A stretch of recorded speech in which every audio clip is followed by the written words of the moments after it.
Radio J. Radio J. Radio J. Classico. Je serais moins fort en géopolitique, par contre. Ah, on va voir. José Barroso, je rappelle que vous signez avec Jocelyn Lermusio et Samy Mouhoubi un livre intitulé Sphère d'influence et publié aux éditions Hugo Sport. Le livre revient sur la politisation croissante au cours de l'histoire du football et en particulier de la Coupe du Monde, une compétition perçue comme une merveilleuse vitrine qui a très vite intéressé les dirigeants politiques, notamment les régimes autoritaires, mais pas seulement, une compétition qui prolonge aussi parfois les rivalités géopolitiques ou tente de contribuer à les dépasser. Pourquoi vous êtes-vous plongé avec vos deux complices dans cette géopolitique des Coupes du Monde, José Barroso ? Parce que c'est deux sujets qui nous sont chers et qui ont nourri de nombreux débats, de nombreuses soirées de débats ensemble. Autour de l'attribution de la Coupe du Monde 2022 au alors Qatar non, c'était bien antérieur. Et alors, non pas l'idée du livre, je rendrai à César, c'est Samy Mouhoubi qui a eu l'idée, qui nous a dit, mais voilà, on n'arrête pas de se prendre la tête, on n'est pas d'accord sur tout. Et c'est pour ça que c'est riche et c'est pour ça que les débats sont aussi intéressants. Et donc du coup, il nous a proposé il y a quelques années, il y a 3 ans à peu près, de commencer à réfléchir sur cette problématique.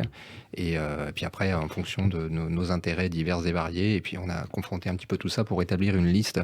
On aurait pu faire 3 fois plus de sujets. C'est vraiment passionnant. Non pas le livre, j'espère qu'il le sera, mais en tout cas, la problématique en soi nous a vraiment intéressé de voir dans quelle mesure le sport peut être instrumentalisé, et puis surtout toutes ces interconnexions entre la politique au sens large et la manière dont des fois le sport est victime et dont des fois le sport utilise sa force justement pour dépasser les frontières et pour tordre un petit peu le bras à la société. Alors je le dis, le livre est passionnant et particulièrement bien écrit.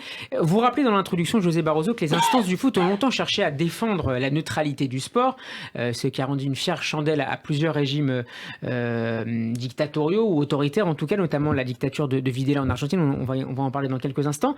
Mais vous pointez une rupture en février dernier, quelques jours après l'invasion de l'Ukraine par la Russie. Expliquez-nous, José Barroso. Moi, en fait, j'avoue que, alors, on a tous su ce qui s'est passé évidemment avec l'intervention de la Russie, des forces russes en Ukraine, et j'ai été scotché de voir la réaction, on va dire, à nu de l'UEFA et de la FIFA. Donc, 4 jours après voilà, le discours ils pondent un communiqué. Alors eux qui généralement prennent vraiment tout leur temps avant de décider si l'eau est tiède ou un peu chaude ou un peu froide. Et donc là, 3 ou 4 jours après, ils font un communiqué où ils expliquent vraiment en citant l'Ukraine, la situation en Ukraine, alors que d'autres instances dans d'autres sports ont dit ben non, mais ça va être compliqué de prendre des athlètes russes, etc. Donc au nom de la sécurité, on préfère qu'ils ne viennent pas sur des compétitions d'escrime ou de sport comme ça. Et là, la FIFA et l'UEFA disent non, l'Ukraine, on est solidaire de l'Ukraine, et tant que la situation n'est pas réglée, on n'acceptera pas les athlètes, les footballeurs russes, et après biélorusse, mais dans un premier temps russe. Et moi, je me suis dit, mais ils sont fous, quoi, parce que là, ils mettent le doigt dans quelque chose, ce qui n'a jamais été fait, à ma connaissance,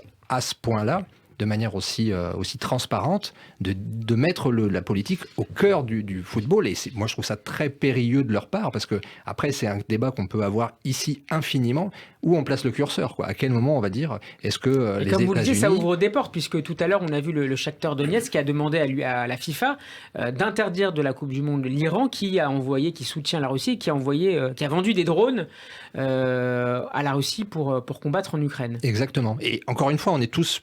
Et c'est des thématiques qui nous tiennent vraiment à cœur, tous, chacun individuellement. Donc évidemment qu'on aurait envie, on a envie de placer la morale dans la sphère sportive, mais c'est hyper compliqué, quoi. Hyper compliqué, justement, de donner les bons points, de qui est au-dessus, qui peut se placer au-dessus, qui peut se targuer de se placer au-dessus. Et quand on voit en plus que la FIFA, on en reparlera peut-être, les méandres de la FIFA, comment on peut croire que ça pourrait être crédible si c'était la FIFA qui décidait, qui va dire, bah tiens, tel pays est propre et apte à organiser telle compétition ou à participer à telle compétition ou pas. Mathieu Pécaud, diriez-vous que le football, et je vous fais rebondir au début de cette discussion avec José Barroso, est aujourd'hui un vecteur de soft power aussi puissant que, par exemple, le cinéma? On peut prendre le cas du Qatar, par exemple. Oui, en fait, mais ça l'a plus ou moins toujours été. Là, disons qu'on est un peu dans un cas extrême où finalement, là, on peut se dire que ça fait quoi? Ça fait 13 ans que je suis en train de dévier en associant le Qatar au PSG. Et je me dis, finalement, parce que là, quand on parle de soft power, il est question du PSG, quoi. Du PSG, de l'attribution de la Coupe du Monde. L'attribution de la Coupe du Monde. On voit très bien tous tous les articles qui sortent ces derniers temps, ou qui viennent de la presse sportive ou pas, ils sont là pour pointer du doigt le fait que c'est aussi la Coupe du Monde de la France, quoi, en quelque sorte. Donc j'ai perdu le fil de votre question. Non, mais est-ce que vous comprenez comment le football est devenu, le phénomène de mondialisation auquel il participe, par le phénomène de médiatisation aussi, soit devenu un vecteur de puissance pour de très nombreux États qui l'utilisent pour faire avancer leur intérêt, pour améliorer leur image? Bien sûr, là je pense qu'en fait, je peux pas parler, je veux pas dire n'importe quoi, mais j'imagine que la stratégie du Qatar, c'est de faire en sorte que Doha devienne le nouveau Dubaï, et que ça devienne une destination à la mode dans les années qui viennent, quoi. José Barroso, sur ce point, sur le Qatar en particulier et sur l'utilisation du football? Ouais, après, comme vous disiez, en fait, très tôt, on voit que l'histoire de la Coupe du Monde, mais déjà même la création même de cette épreuve-là, a fait l'objet de énormément de débats. Ça a été compliqué entre les pays. Donc, vous savez, les pays de la couronne britannique qui s'arrogeaient un peu la tutelle du football, de l'organisation du football. Et en fait, il se trouve que dans un premier temps, il y a un premier projet de Coupe du Monde qui est au début du siècle, qui est élaboré. Et en fait, ils se retirent au dernier moment parce qu'ils décident que finalement, ils n'ont pas besoin de ça pour dire qu'ils sont les meilleurs, et donc ils restent sur leurs petites îles pour se disputer la prééminence mondiale. Et en fait, la Coupe du Monde va quand même voir le jour, notamment via les Français et les Belges, les dirigeants de l'époque, et donc Jules Rimet évidemment.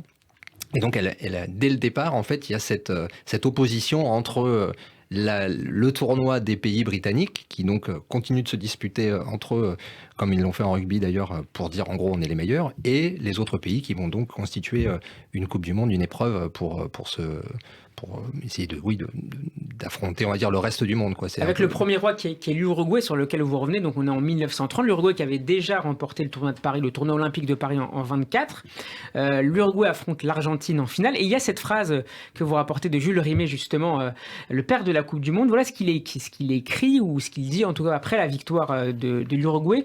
J'ai rarement vu une tempête d'enthousiasme, d'émotions libérées. Peut-être les Uruguayens attachent-ils à leur triomphe une signification excessive. Est-ce qu'il passe à côté de quelque chose?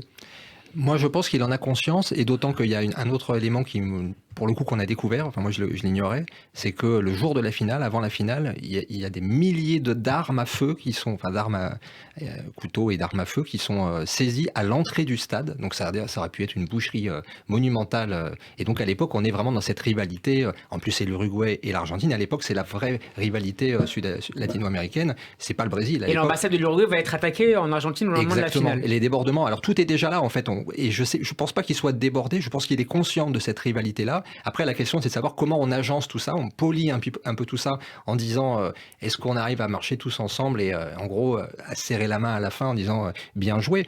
Et quelque part, bon an, mal an, ça a plutôt bien marché. On peut reconnaître que finalement, la Coupe du Monde est toujours là un siècle plus tard.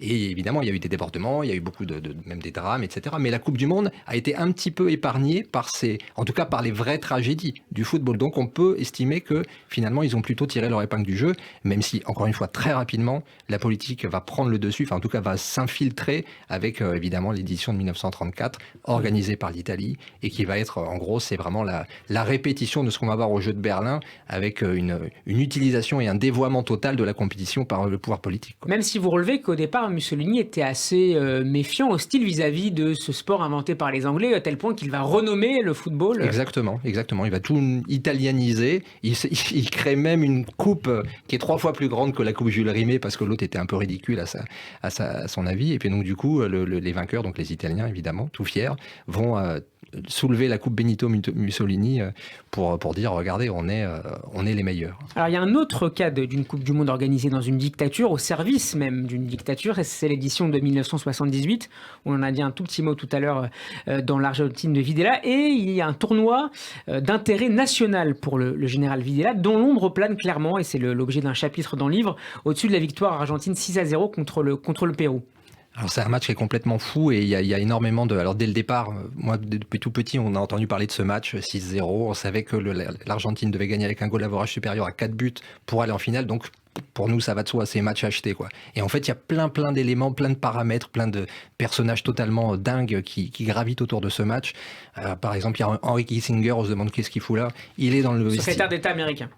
Alors, qui n'est pas secrétaire d'État américain à ce moment-là, qu'il a été avant, qu'il a été après, mais qui a été conseiller après, mais qui est du président, mais qui à ce moment-là a une petite année sabbatique et qui en fait est invité par Videla et qui donc va se rendre avec Videla et un autre représentant de la junte dans le vestiaire du Pérou avant le coup d'envoi, pour faire un petit salut très fraternel, on peut l'imaginer. Donc c'est un exemple parmi tant d'autres de tous ces personnages qui donc gravitent. Alors je ne vais pas tous les recenser parce qu'il y en a tellement. Il y a un intermédiaire du cartel de Cali. Là aussi on se demande qu'est-ce qu'il vient faire là-dedans. Et en fait il a raconté, alors c'est un repenti qui a raconté qu'il a assisté à une scène 3 jours avant le match à l'ambassade du Pérou, où en gros ils se sont mis d'accord, il y a un pacte qu'ils ont signé pour dire voilà, on vous donne X millions de tonnes de blé, ce dont est avéré, après est-ce qu'il est lié directement au match ou pas, en échange de laisser filer le match en faveur de l'Argentine. Il y a beaucoup de choses à dire sur votre livre, il y a notamment la place que vous consacrez à l'Allemagne dans l'histoire de ces Coupes du Monde,